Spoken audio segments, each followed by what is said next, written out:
Aleluia. Esta palavra aqui em São João, capítulo 20, aleluia, do verso 1 ao 9, vai falar da ressurreição de Jesus. Aleluia. Você pode dizer aleluia? Aleluia. Você pode dizer aleluia porque o aleluia significa louvar ao Senhor. E quando você está louvando ao Senhor, você está louvando o seu Senhor que está vivo. Ele ressuscitou.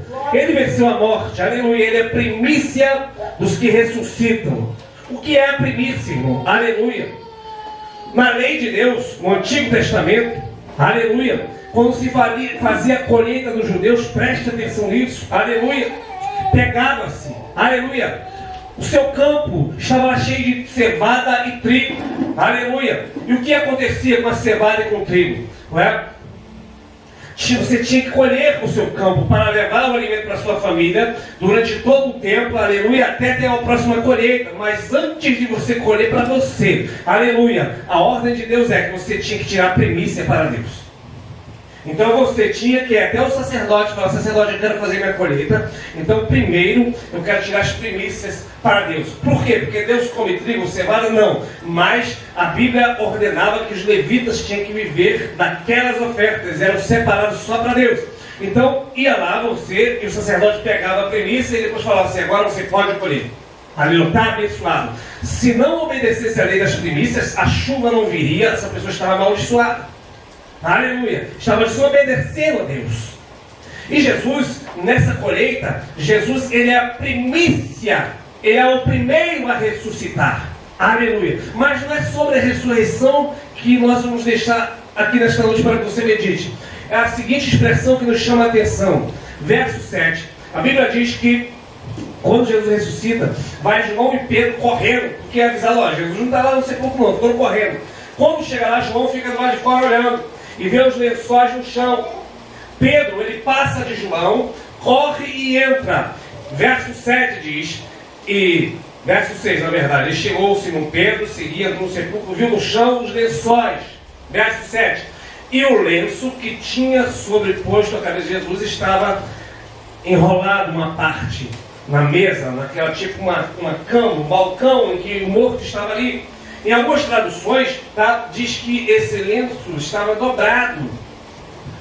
Eu fui pesquisar o que significa isso, porque tem algo aqui para nós, tem algo para você, escute isso, aleluia. Por que não estava tudo jogado no chão?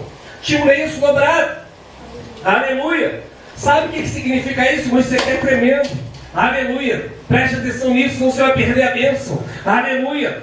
A tradição dos judeus dizia o seguinte, aleluia, todo senhor tinha um amo, ou seja, um servo, um escravo, um empregado. E aqueles servos tinham tremenda reverência pelos seus senhores. E o que eles faziam? Quando o seu senhor ia jantar, aquele servo botava a mesa. Aleluia. Os pratos, copos, talheres e um lenço do lado do prato. Então aquele senhor, quando comia, aleluia, e acabava, embolava o lenço e jogava na mesa. Significava dizer que o servo estava ouvindo o seguinte: pode tirar a mesa que eu já acabei. Aleluia, terminei. Aleluia. Agora, quando aquele senhor, ele estava se alimentando, aquele servo ficava de longe, não ficava nem na presença. Ele tinha que respeitar tanto aquele senhor dele, que ele deixava a mesa lá e só voltava para desfazer a mesa. Mas quando ele voltava para desfazer a mesa, se ele chegasse, o senhor levantasse para fazer alguma coisa e o lenço estivesse dobrado do lado dos pratos,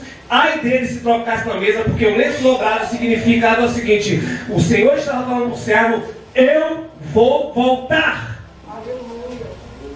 E o que esta palavra está falando comigo, contigo? Quando a cada dia eu me convenço de que nada que tem na palavra está ali em vão. Aleluia. Tem um porquê. Jesus, ele quando deixa, aleluia, o lenço dobrado ali, ele está falando assim para todos: eu vou voltar. Aleluia. Ele está falando que vai voltar para buscar a sua igreja. Aleluia. Quem é a igreja aí adore? Quem é a igreja aí adore o Senhor? Ele vem buscar o seu povo. Ele está dizendo isso. Aleluia. De uma forma tremenda ele está falando o mesmo que ele falou em Apocalipse: eis que venho sem demora, eis que cedo venho, aleluia. Aquele que vocês viram subir há de voltar da mesma maneira que vocês viram subindo, aleluia. Isso era no piscar de olhos. Ele está falando: eu vou voltar, aleluia. irmãos, que coisa tremenda.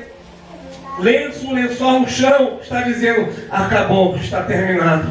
Aleluia. João só vê uma parte, não tem a visão completa. Ele vê de fora e não vê o outro. Pedro, ele vai cavar, Pedro vai mais no profundo. Pedro entra no sepulcro e vê lá o lençol dobradinho. Aleluia. Louvado seja o nome do Senhor. Então Pedro tem esta visão mais profunda. Sabe o que Deus, ele fala comigo, contigo? Aleluia. Se aprofunde nas coisas do Senhor. Mergulhe na palavra, mergulhe na oração. Aleluia. Tenha intimidade com Deus. Aleluia. Intimidade com Deus vai te gastar, aleluia, tempo, vai te gastar oração, vai te gastar busca, vai te gastar renúncia, vai te gastar tudo que você tem. Jesus vai dizer, aquele que quiser vir após mim, renuncie, não algumas coisas, mas renuncie tudo. Nada pode tomar o lugar do Senhor, porque vivemos um tempo em que todos, sem, aleluia, sempre são pessoas. Se você inclusive for evangelizar, a pessoa vai falar mal de você e falar assim, você está pensando que é só esses crentes que vai para o céu, porque nós também acreditamos em Deus, temos Jesus, todos dizem que vão para o céu, mas não querem abrir mão. E Jesus, ele está falando aqui de uma forma muito tremenda, porque Jesus, ele fala muitas vezes em parábolas. Aleluia. Por que parábolas? Porque uma vez os discípulos perguntaram, Senhor, por que tu fala em parábolas? E Jesus falou assim, porque para vocês é dado a conhecer os mistérios do reino do céu. Aleluia. Para os outros não. Os outros não vão saber. Tem mistério para você conhecer. Aleluia. Tem mistérios para você se aprofundar. Aleluia. Tem segredos tremendos para você. Louvado e engrandecido seja o nome do Senhor. Então quando Pedro vê aquilo, Pedro fica feliz. Os discípulos ficam felizes. E eles saem e vão se encontrar com Jesus mais para frente. Aleluia. E não pretendo prolongar muito nesta palavra, mas escute só uma coisa. Quando Jesus, ele aparece então para Maria, Maria vai dizer assim, Senhor, ela pensa que Jesus é o jardineiro, e ela fala assim, jardineiro, onde você colocou o corpo de Jesus? E Jesus se faz conhecer, ela fala, Senhor, e Jesus vai dizer para ela o quê? Não me toques agora, porque eu ainda não subi ao Pai, nosso Pai. Só que mais na frente, Jesus vai entrar no cenáculo e vai dizer para Tomé, Tomé, pode tocar nas minhas mãos, toca do meu lado. Por que ele vai dizer para Maria não tocar, mas diz para, aleluia, Tomé, pode tocar. Escute isso, olha só o que Jesus vai fazer. Nós não começamos falando das primícias. Jesus, a Bíblia diz que quando ele morre na cruz, que dá um brado, o véu do templo se rasga, aleluia, os corpos dos santos ressuscitam, e a Bíblia diz que apareceu a muitos, e depois que Jesus ressuscita, eles entram na cidade santa. Jesus diz para Maria, não me toques agora. Então, assim como na primícia, aleluia, louvado seja o nome do Senhor, todo aquele que faz sua colheita, primeiro tinha que colher uma primícia para Deus, antes de colher para si, antes de colher a maior parte, aleluia. A Bíblia faz questão de relatar que Jesus vai subir ao Pai. E o que ele vai fazer com o Pai, quando ele fala para ele não subir ao Pai? Mas antes ele disse para o malfeitor, hoje estarás comigo no paraíso, enquanto seu corpo está na sepultura. Jesus, ele está em espírito com o malfeitor no céu. Só que quando ele ressuscita, ele fala, não me toques agora, por como quem diz, eu ainda vou levar as primícias ao Pai. Então ele sobe e leva as primícias ao Pai, entrega as primeiras almas para o Pai, aleluia, porque no Êxodo também, a lei de Moisés diz, ninguém aparecerá diante de mim vazio. A tua mão não pode chegar no céu vazia. Ei, começa a colher alma, começa a fazer obra, começa a ganhar tempo, começa a buscar, começa a fazer a diferença, aleluia, começa a ir na contramão do mundo. Então Jesus entrega as primícias ao Pai, aleluia, volta à terra. Então Tomé, ele fala para Tomé, pode tocar agora em mim, aleluia. E o que isso tem a ver, irmão? Aleluia, com tudo isso tem a ver comigo e contigo, sabe por quê? Porque primeiro colhia-se o quê?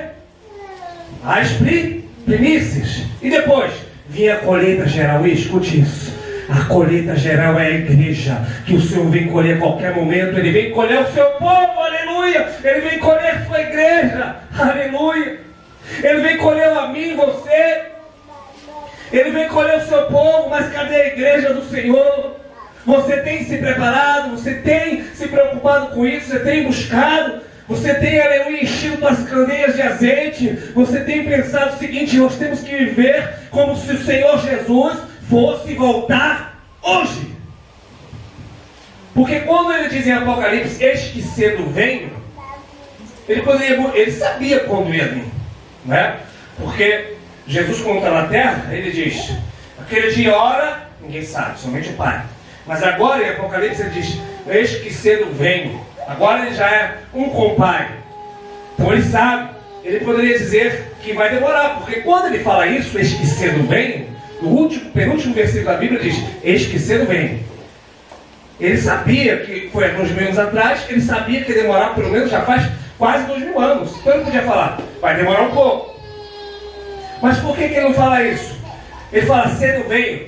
Porque aquela pessoa que ouve, se ele falasse vai demorar um pouco, ela hoje ia pensar: ah, vai demorar um pouco. Mas Jesus, ele diz: cedo vem. Muitas pessoas que partiram desta terra, aleluia, jamais imaginaram que iriam se encontrar com Deus. Ninguém. Todas as pessoas que morrem, ela pensa: poxa, não sabia que ia ser agora. Aleluia. Ele pode voltar e pode também te chamar. E bem-aventurado, a Bíblia diz que é aqueles que vigiam. O que é estar vigilante? Vigiar por sua vida espiritual.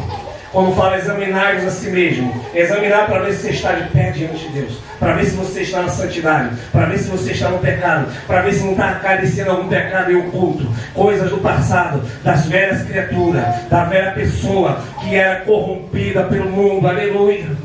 Então nesta noite, o que Deus está falando comigo, contigo? Vamos guardar esta palavra. Aleluia. Eu vou voltar. O leicinho dobrado é Jesus falando que vai voltar. E Ele vai voltar para buscar o seu povo. Por isso não se iluda. Aleluia. Não se iluda. Louvado seja o nome do Senhor. De que basta vir na igreja. Não. Aleluia. Basta vir todo domingo na igreja. Não. Aleluia. Tem que largar o mundo. Tem que largar o pecado. Tem que largar aquilo de ruim que você está fazendo, que você sabe. Aleluia. Tem que abandonar os vícios. Tem que abandonar o mundo. Tem que ir contra tudo e contra todos, porque as premissas ele já levou. Só para encerrar, Jesus, irmão, a Bíblia diz que ele não veio destruir a lei. Ele veio fazer o quê? Cumprir. E ele cumpriu. Tudo que está na lei, Deus cumpriu. Como assim? Por exemplo, o Antigo Testamento falava que no primeiro mês do ano, para os judeus, não para nós, tá? Que fica entre abril e maio, para o judeu, o primeiro mês do ano, tinha que matar um cordeiro, né, que era a Páscoa. Né? E ali eles comiam ervas amargas, pão sem fermento, né? Louvado seja o nome do Senhor. Mas, o que Deus cumpriu com isso? Quando Jesus morre, o próprio Deus está cumprindo a Páscoa, porque Jesus é o nosso Cordeiro Pascual. Amém ou não amém? Jesus é a nossa Páscoa. A Páscoa não é ovo de chocolate, aleluia. A Páscoa é Jesus, é a morte de Cristo. Então Jesus, ele cumpre a Páscoa. Hoje, a Páscoa, ela se cumpre em Cristo. Só que não só isso.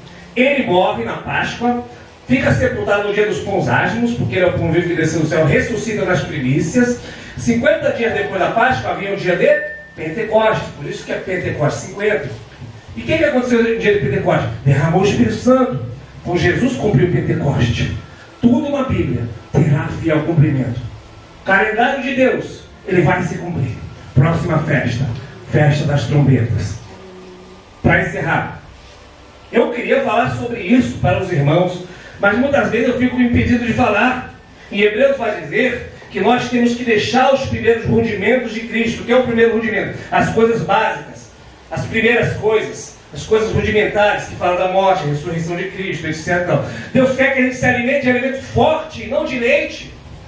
Isso é um alimento forte porque as festas das trombetas, assim como a Páscoa tinha um simbolismo, a primícia, a festa da trombeta significa a volta de Jesus. Por isso que Paulo vai dizer: quando soar a última trombeta, os que morreram em Cristo ressuscitarão primeiro. Depois nós, que ficarmos vivos, seremos juntamente arrebatados com Ele nas nuvens. Aleluia! E será no abrir e fechar de olhos. Vamos ficar em pé em nome de Jesus? Escute isso. Nós já vamos estar orando. O que Jesus está requerendo de mim? Aleluia! Louvado seja o nome do Senhor. Que você busque a Ele. O mundo vai de mal a pior. Estava vendo uma reportagem, aí estava falando do casamento, de um homem com homem, e uma mulher com mulher, sendo feito por uma igreja, entre aspas, para ser evangélica. Aí eu falei: meu Deus, como é que isso pode, Jesus? O Espírito Santo da minha irmã falou comigo: Aquele que é santo se santifique mais ainda. Quem está sujo, suje-se mais ainda. Ou seja, o mundo, ele está se sujando mais ainda. Se não bastasse estar homem com homem, mulher com mulher, agora eles querem casar. Ou seja, estão se sujando mais ainda, desobedecendo mais Deus ainda. E você que está na presença do Senhor, o que Deus requer de você? Se santifique mais ainda, aleluia. Largue, aleluia, a bagagem do mundo, largue o pecado, aleluia. Porque no céu a porta ainda é estreita.